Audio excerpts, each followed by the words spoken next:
দেখেন, মৌলানা আবুল কালাম আজাদ সাহেব তিনি দীর্ঘদিন পলাতক ছিলেন। তিনি দীর্ঘদিন পলাতক থাকার পরে 5ই আগস্টের পর তিনি বাংলাদেশে এসে তৎকালীন সরকারের কাছে একটি আবেদন করে। তার আবেদনের প্রেক্ষিতে তার যে মৃত্যুদণ্ডাদেশ ছিল সেই মৃত্যুদণ্ডাদেশ 1 বছরের জন্য স্থগিত করে সরকার। সেই স্থগিতাদেশের বলে তিনি অনারেবল অ্যাপিলেট ডিভিশনে তার এই কনভিকশন এবং সেন্টেন্সের বিরুদ্ধে একটি আপিল দায়ের করেন। সেই আপিলটি বর্তমানে আছে। তারা আজকে একটা আবেদন করেছিলেন যে সরকার যে 1 বছরের জন্য তার রায়ের কার্যকারিতা স্থগিত করেছে সেটি এক্সটেনশনের জন্য। আমরা আজকে এই এক্সটেনশন আদেশের বিরোধিতা করেছি। আমরা বলেছি যে এই যে আপিলটা ফাইল করা হচ্ছে গভর্নমেন্টের আদেশ বলে, সেই গভর্নমেন্টের আদেশটি আন্তর্জাতিক অপরাধ ট্রাইব্যুনাল আইনে এটা মোটেই রক্ষণীয় নয়। আমরা বলেছি যে আন্তর্জাতিক অপরাধ ট্রাইব্যুনাল আইন 1973-এর 21-3 ধারা মতে 30 দিনের পরে কোনো আপিল দায়ের করা যায় না এবং সে আপিলটি আইনত বার্ড বাই লিমিটেশন। তারা এই আপিলটি ফাইল করেছে আর্টিকেল 104-এর নীতিতে, কমপ্লিট জাস্টিসের প্রিন্সিপলে। 104 আর্টিকেল সেটি যেখানে কোনো স্ট্যাটিউটরি প্রভিশন বিদ্যমান থাকে সেই ক্ষেত্রে 104 আর্টিকেল প্রযোজ্য হয় না। তো সেই কারণে আমরা একটা অ্যাপ্লিকেশন দিয়েছি এবং আমরা বলেছি যে এই আপিলটি মোটেই রক্ষণীয় নয় এবং এটাকে খারিজ করার জন্যে, ডিসমিস করার জন্য আমরা আবেদন করেছি। আজকে মাননীয় বিচারপতি মহোদয়গণ তারা আমাদের অ্যাপ্লিকেশন নিয়েছেন এবং কোনো স্থগিতাদেশ বৃদ্ধির আদেশ না দিয়ে এই আপিলটি রক্ষণীয় কিনা, এই আপিলটা মেনটেনেবল কিনা এই বিষয়ে শুনানির জন্য আগামী 31 আগস্ট 2026 তারিখে শুনানির দিন ধার্য করেছেন।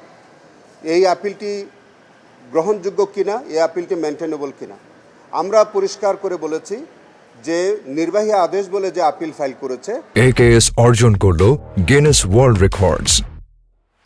AKS এই আপিলটি মোটেই রক্ষণীয় নয় এবং নির্বাহী আদেশ আমাদের আইনের উপরে প্রাধান্য পেতে পারে না। আমাদের আইনে যেটা বলেছে এইটি হচ্ছে 21-3 যে তার 30 দিনের পরে আর কোনো আপিল দায়েরের কোনো আইনগত সুযোগ নাই। আমরা সেই জায়গাতে আছি এবং সেটি আমরা আজকে অ্যাপ্লিকেশন আকারে অনারেবল কোর্টে আমরা সেই অ্যাপ্লিকেশন দাখিল করেছি। সেটার উপরে বিস্তারিত আগামী 31 আগস্ট 2026 তারিখে শুনানি হবে।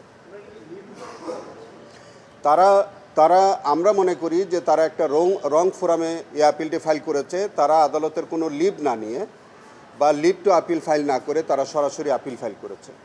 সরাসরি আপিল ফাইল করার কোনো আইনগত সুযোগ আছে বলে আমি মনে করি না। এর কারণ হচ্ছে আমাদের এই আইনের ক্ষেত্রে সুপ্রিম কোর্ট রুলস প্রযোজ্য হবে না। শুধুমাত্র আমাদের যে আইনটি আছে আন্তর্জাতিক অপরাধ ট্রাইব্যুনাল অ্যাক্ট 1973, এই আইনের বিধানগুলি এবং এই আইনের যে প্রসিডিউর আছে সেই প্রসিডিউরটাই কেবল প্রাধান্য পাবে, অন্য কোনো আইন এই ক্ষেত্রে প্রাধান্য পাবে না। এখন যেটা ওনারা বলেছেন যে আর্টিকেল 104 যেখানে স্ট্যাটিউটরি ক্লিয়ার প্রভিশন থাকে in respect of filing any appeal, সেইটি সাথে কনফ্লিক্ট করে 104 আর্টিকেল ক্যানট বি অ্যাপ্লিকেবল। তো সেই বিষয়ে আমরা বিস্তারিত শুনানি হবে। আপাতত তারা আজকে যে অ্যাপ্লিকেশন দিয়েছিল তাদের স্থগিতাদেশ মেয়াদ বৃদ্ধির জন্য যে আবেদন করেছিল তার উপরে কোনো স্থগিতাদেশ বৃদ্ধির কোনো আদেশ হয়নি।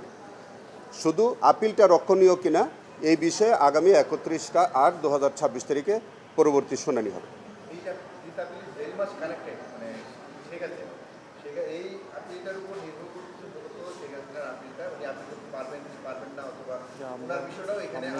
দেখেন, আমরা কাউকে টার্গেট করে আমাদের শুনানি না। আমরা আইন অনুযায়ী যেটুকুন যা বক্তব্য তাই।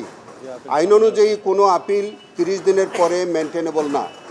এই পর্যন্ত ট্রাইব্যুনালের জাজমেন্টের বিরুদ্ধে 30 দিন পরে মেয়াদ উত্তীর্ণ হওয়ার পরে কোনো আপিল এই পর্যন্ত গ্রহণযোগ্য হয় নাই এবং আমরা বিশ্বাস করি যে এই আপিলটিও যেটা মৌলানা আবুল কালাম আজাদ ফাইল করেছেন এইটিও রক্ষণীয় নয় এবং এটিও ডিসমিস হবে।